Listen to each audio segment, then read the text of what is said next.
Assalamualaikum warahmatullahi wabarakatuh. Alhamdulillahi rabbil alamin.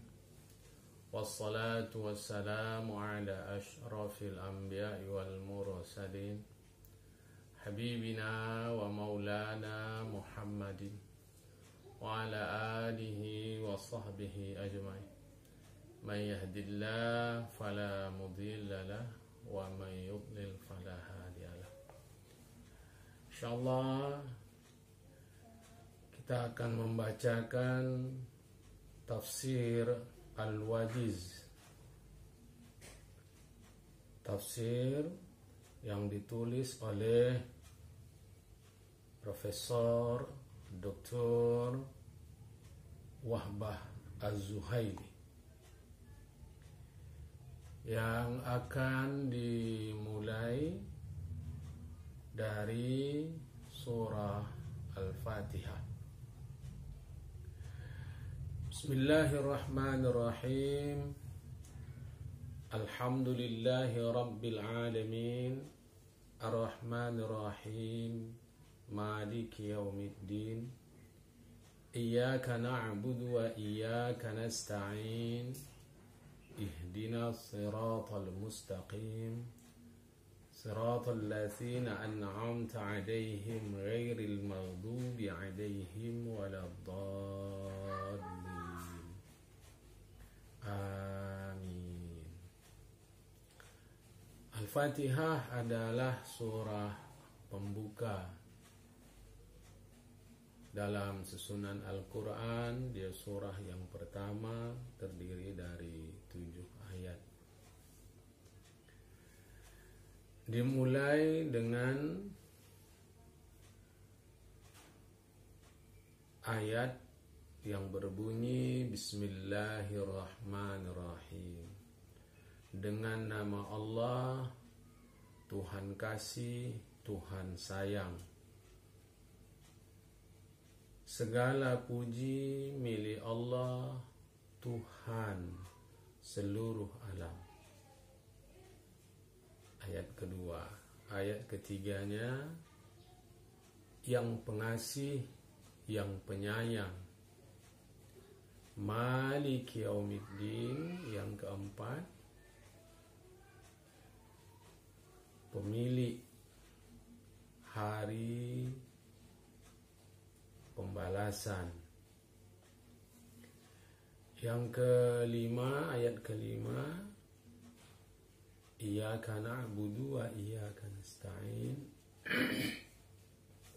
Hanya kepadamu kami mengabdi dan hanya kepadamu kami memohon pertolongan.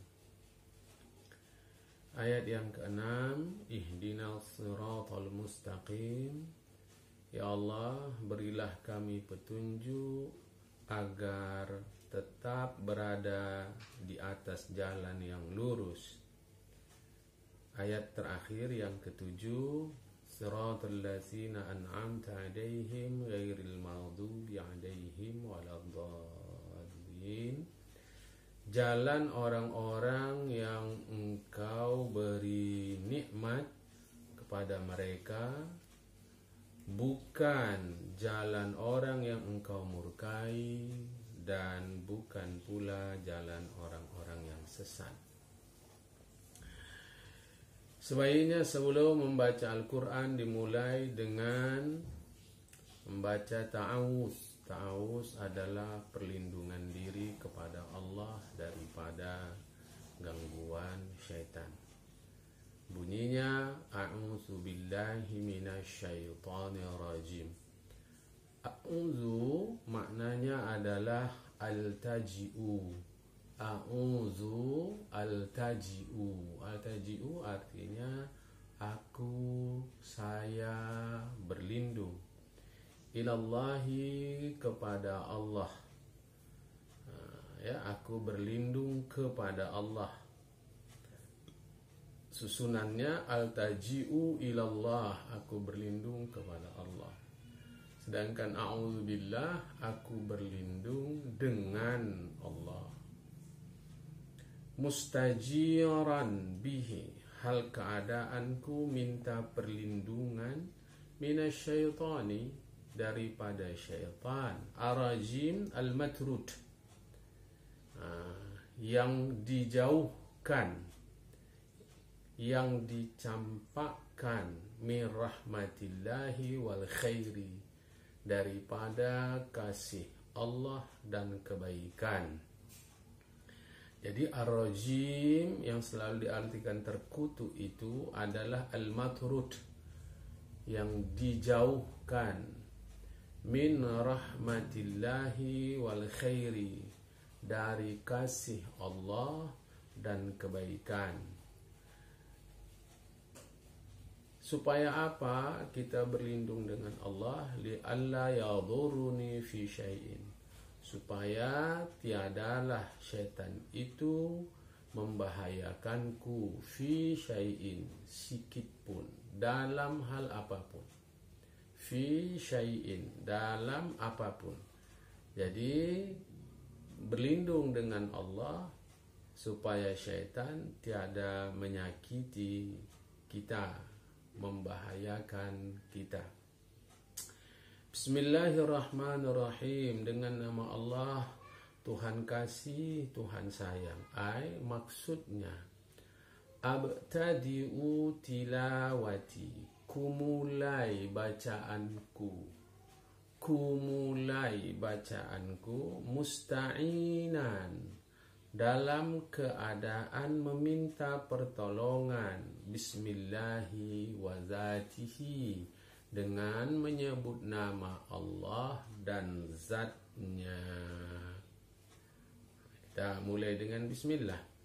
Allah itu adalah al-muttasifu birrahmati wal ihsani. Tuhan yang bersifat, al-muttasifu, bersifat, birrahmati, dengan kasih, wal ihsani, dan ihsan. Ihsan bukan hasan. Ihsan bukan hasan. Ihsan, hasan berbuat baik. Kalau ihsan memberi lebih lagi dari yang diperlukan, itu ihsan. Jadi kalau diterjemahkan ke Indonesia, tak ada bahasa Indonesia yang tepat untuk ihsan. Sebab ihsan dia bukan baik. Ahsana yuhsinu ihsanan. Dia membaikkan. Ahsana, orang yang membaikkan. Yuhsinu ihsanan. Jadi untuk mudah difahamkan, ihsan itu memberi kebaikan bahkan lebih dari yang kita perlukan. Tuhan itu al-muttasifu birahmati wal ihsani, yang bersifat dengan kasih dan ihsan. Wa musiluhuma ilal mun'ami alaihi, dan memberikan kasih dan ihsannya kepada orang yang diberi nikmat. Jadi Tuhan itu ihsan dan Tuhan memberikan ihsan. Jadi sempurna. Warrahmanu ashaddu mubalaghatan minar rahimi. Perkataan Rahman itu ashaddu mubalaghatan minar rahimi, lebih padu padat makna dia berbanding kata-kata ar-rahimi. Meskipun ar-Rahman, ar-Rahim satu akar kata, rahima, tetapi dari bentuk kata ar-Rahman lebih padu kasih Tuhan daripada ar-Rahim. Jadi dengan kedua kosakata itu diiringkan dalam satu penyebutan, menegaskan kepada kita kasih Tuhan tidak terukur. Wasmullahi yutlaqu 'ala az-zati wal haqiqati wal wujudi.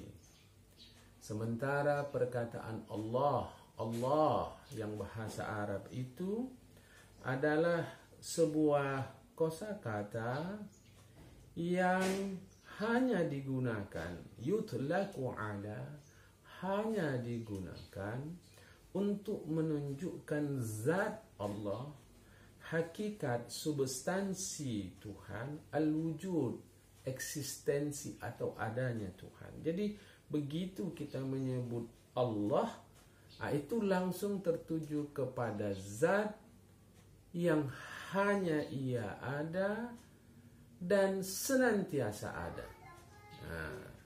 Jadi sehingga di dalam pelajaran agama disebutkan jumhur ulama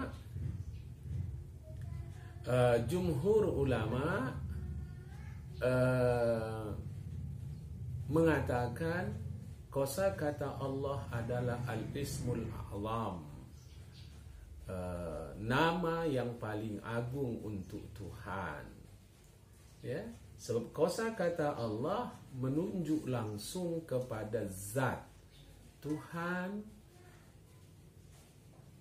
substansi atau hakikat diri beliau, diri Tuhan, dan eksistensi Tuhan.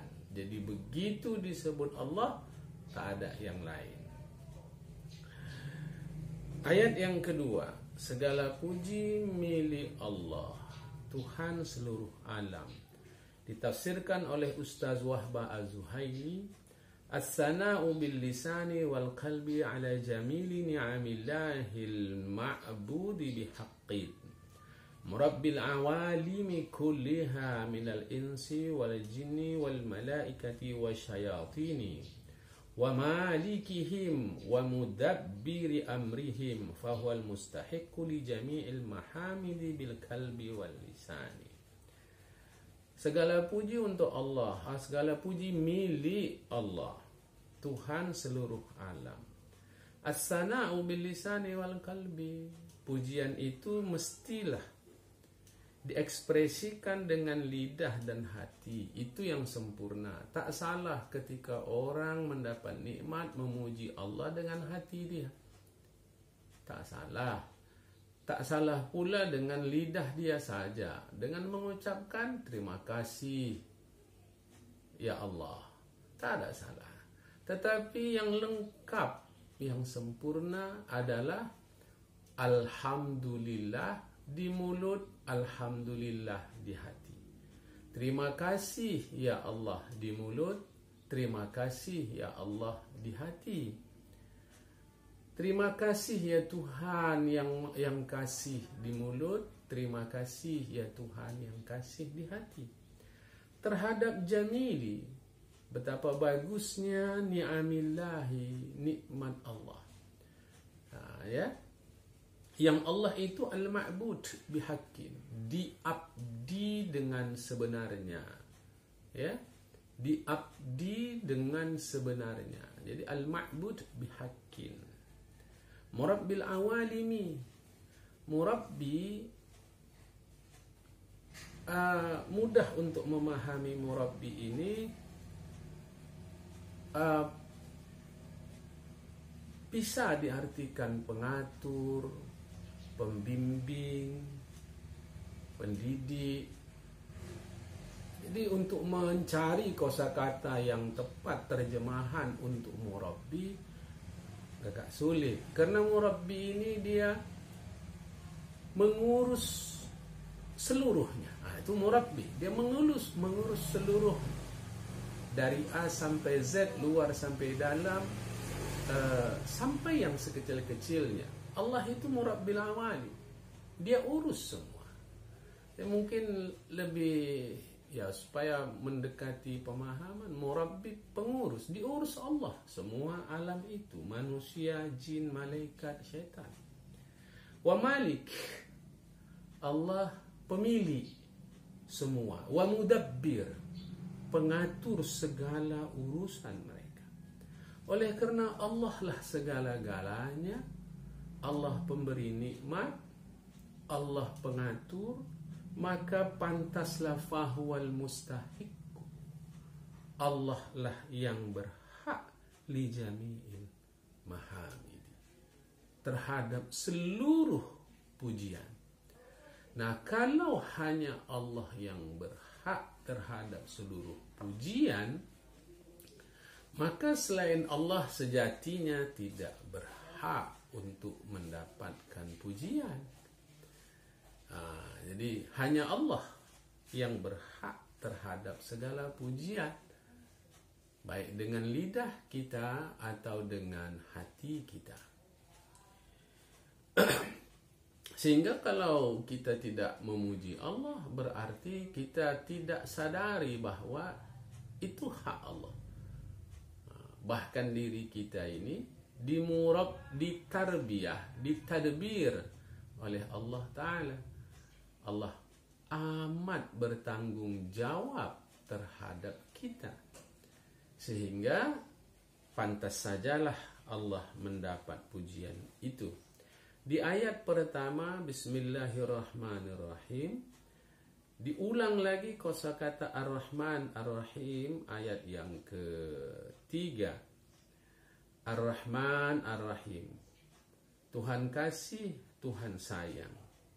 Wasi'ur rahmati wa daimur rahmati fid dunya wal akhirah, luas kasihnya dan senantiasa di dunia dan akhirat. Jadi Allah adalah melulu Tuhan yang kasih, dan surah Al-Fatihah dibuka dengan kasih.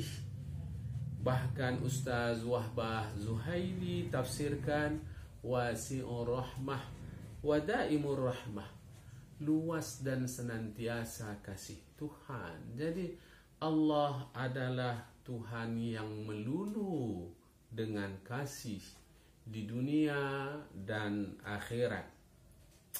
Malik yaumiddin, malikul amri kullihi, pemilik seluruh urusan. Itu ya, pemilik seluruh urusan. Dengan ayat pertama tadi, dengan ayat kedua tadi, Murabbil awalim, Malik, Mudabbir, sehingga Allah pantas untuk dipuji. Ditambah ayat yang keempat, Malikul amri, pemilik segala urusan. Menjadi semakin yakinlah kita bahwa segala apa saja itu ada dalam urusan Tuhan, ada dalam kuasa Tuhan, yang semua itu adalah diliputi oleh kasih Tuhan. Ayat keempat ini secara khusus menyebut Malik yaumiddin. Ad-din ditafsirkan fi yaumil hisabi wal jazai, pada hari perhitungan dan pembalasan. Malik yaumiddin, pemilik segala urusan pada hari perhitungan dan pembalasan. Wal mutasarrifu fihi wahdahu, hanya Allah yang bertindak pada hari itu.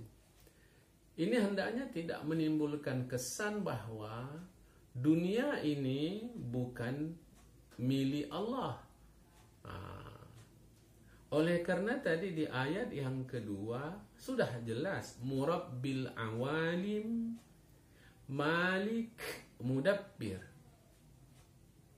Hanya dengan ayat yang keempat, Malik yaumiddin, dan Allah al-mutasarrif fihi wahdah, menegaskan kepada kita bahwa di akhirat nampak nyata terang pasti bagi manusia akan kuasa Tuhan, akan kasih Tuhan. Sebab selama hidup di dunia boleh jadi keyakinan kita bahwa Tuhan yang Murabbi, Mudabbir, Malik alam ini tak terasa bagi kita. Boleh jadi tak terasa bagi kita. Sehingga dengan penegasan Maliki Yaumiddin, baru Tuhan menyadarkan sesadar-sadarnya bahwa memang hanya Tuhan yang memiliki segala-galanya. Sebab di dunia bagi manusia, selama akhirat itu belum nampak, dia merasa bahwa dialah murabbi alam. Manusia merasa dialah yang sanggup mudabbir sebagai mudabbir alam. Manusia merasa dialah yang menjadi malik alam. Seakan-akan begitu.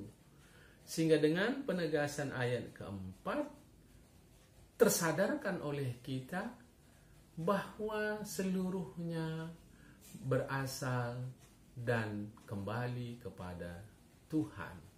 Jadi di ayat kedua, ayat penegasan tentang kasih Allah, di ayat keempat penegasan tentang kuasa Allah. Apa yang harus kita lakukan? Sikap apa yang harus kita lakukan? Sikap kita terhadap Tuhan adalah iyyaka na'budu wa iyyaka nasta'in. Ditafsirkan nakhussuka ya Allahu bil ibadati wa bil isti'anati fala na'budu ghairaka wa la nasta'inu illa bika.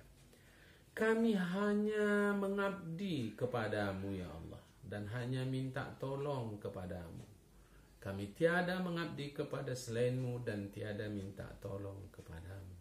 Ini adalah penegasan tauhid. Penegasan tauhid secara pasti bahwa pengabdian hanya kepada Allah, minta tolong kepada Allah.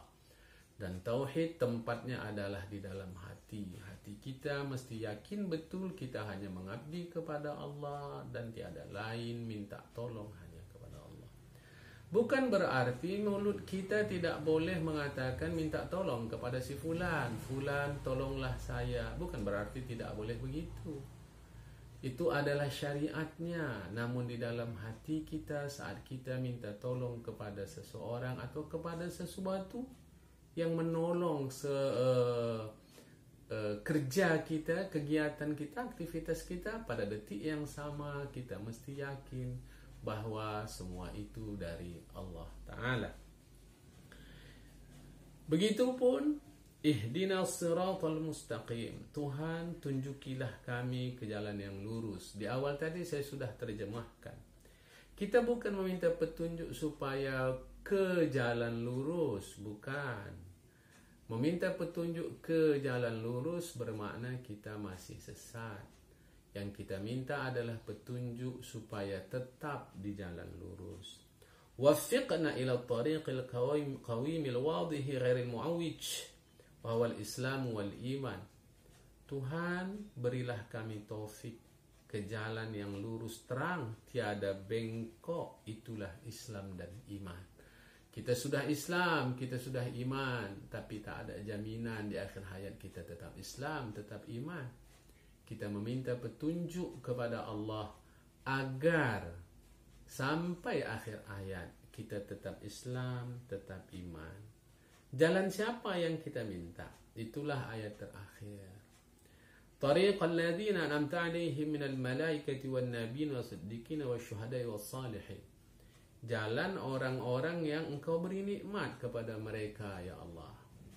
Jalan siapapun yang engkau beri nikmat kepada mereka.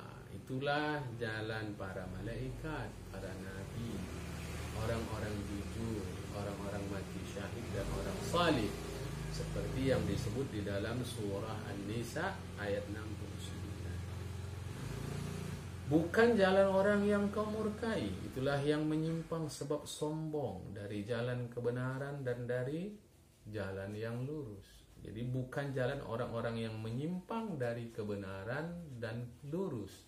Sebab mereka sombong. Jadi orang-orang sombong itu sesungguhnya orang-orang yang sudah menyimpang. Kita tidak mau meminta jalan itu. Al-ba'idina, yang mereka jauh anjadati shawab, dari jalan benar sebab jahlan, kebodohan. Kita tidak mau mengikut jalan orang-orang yang menyimpang dari yang benar. Sebab apa? Sebab sombong. Tidak mau pula kita menyimpang dari jalan yang betul, sebab bodoh. Kita tak mau itu. Min atba'il madahibi wal milalil ukhra. Yang itu mereka adalah pengikut aliran-aliran, anutan-anutan lain, ghairil Islam, selain Islam. Wa ahlil fisqi wan nifaq. Orang-orang yang berbuat kefasikan dan kemunafikan. Fisqi, fasik, orang yang per definisi fasik adalah orang berbuat dosa besar, tidak taubat. Sedangkan nifaq, kemunafikan, fasik orang berbuat dosa besar, tidak taubat, atau orang yang mengekalkan dosa kecil. Kita tidak mau mengikut jalan mereka. Sedangkan nifaq, kemunafikan, per definisi nifaq, munafik adalah yang di dalam hatinya berbeda dari apa yang dia lakukan secara zahir. Nifaq atau kemunafikan, atau orang munafik, orang yang bersakit nifaq, munafik, disebut munafik. Orang munafik itu ada dua, ada munafik hakiki, ada munafik majazi. Munafik hakiki adalah orang yang hatinya kafir, zahirnya Islam. Sedangkan munafik majazi orang yang hatinya Islam, tapi zahirnya melakukan perbuatan-perbuatan seperti orang munafik. Ya. Jadi kita tak mau. Jalan yang kita inginkan adalah jalan para malaikat, para nabi, orang jujur, orang mati syahid, dan orang-orang saleh. Amin. Penutup ayat. Allah mustajib lana. Tuhan, kabulkanlah doa kami agar kita berada di jalan yang lurus, di jalan yang lurus, di jalan yang Allah ridhai. Penutup daripada surah ini oleh Ustaz Wahbah Zuhaili, Fathul Fatihah, kelebihan Fatihah. Akhrajal Bukhari fi Sahih an Abi Sa'id Rafi' Ibnul Ma'alli radhiyallahu anhu qala Rasulullah ila akhir ma qala Rasulullah. Imam Bukhari mengeluarkan hadis dalam sahih beliau dari Abu Sa'id Rafi' bin Ma'alli radhiyallahu anhu. Dia berkata, Rasulullah mengatakan kepada aku, maukah kau kuajarkan surah Al-Quran yang a'lam, yang paling agung, sebelum kau keluar masjid? Kemudian Rasulullah pun memegang tanganku. Ketika kami ingin keluar, ku ingatkan lagi Rasulullah, ya Rasulullah, bukankah baginda tadi mengatakan kepadaku bahwa baginda akan mengajari aku? Oh iya Rasulullah kira-kira mengatakan begitu. Rasulullah ajarkan kepada beliau, itulah alhamdulillahi rabbil alamin. Itu 7 ayat yang berulang-ulang, Al-Quran yang agung yang aku diberikan itu oleh Allah Ta'ala. Dari satu hadis ini sudah cukup bagi kita akan keagungan surah Al-Fatihah. Tetapi Imam Ibnu Hibban mengeluarkan hadis dalam sahih beliau, begitu juga Hakim mengatakan menurut hadis ini sahih, yang memenuhi syarat kesahihan Imam Muslim, dari Anas radhiyallahu anhu. Dia katakan adalah Rasulullah Muhammad SAW fi masirin, dalam satu perjalanan, fanazala wa nazara rajulun ila janibihi Rasulullah, kemudian singgah di satu tempat, turun dari perjalanan itu, dan ada seorang sahabat berada di samping beliau. Faltafatan Nabi SAW, lantas Rasulullah lirik dia. Rasulullah kata, ala ukhbiruka bi afdhalil Quran, maukah kau ku ajarkan ayat surah Al-Quran yang paling utama? Qala, tentulah sebagai seorang sahabat dihadiahkan pertanyaan seperti itu. Dia jawab, bala, tentu mau. Fatala, kemudian Rasulullah pun membaca alhamdulillahi rabbil alamin. Dengan dua hadis ini cukup bagi kita menunjukkan betapa agungnya surah Al-Fatihah. Hari ini hari pertama Ramadan, ini dulu pertemuan kita. pertemuan pertama di hari Ramadan. Insya Allah besok di jam yang sama mudah-mudahan kita akan membaca lagi tafsir Al-Wajiz yang ditulis oleh Al-Ustaz Dr. Wahbah Az-Zuhaili. Nah, kita gunakan tafsir Al-Wajiz. Tafsir ini singkat, mudah kita fahami, disertai beberapa hadis untuk menjelaskan ayat atau surah yang sedang kita baca. Terima kasih atas segala perhatian, mohon maaf atas segala kekurangan. Wallahul muwaffiq ila aqwamit thariq. Assalamualaikum warahmatullahi wabarakatuh.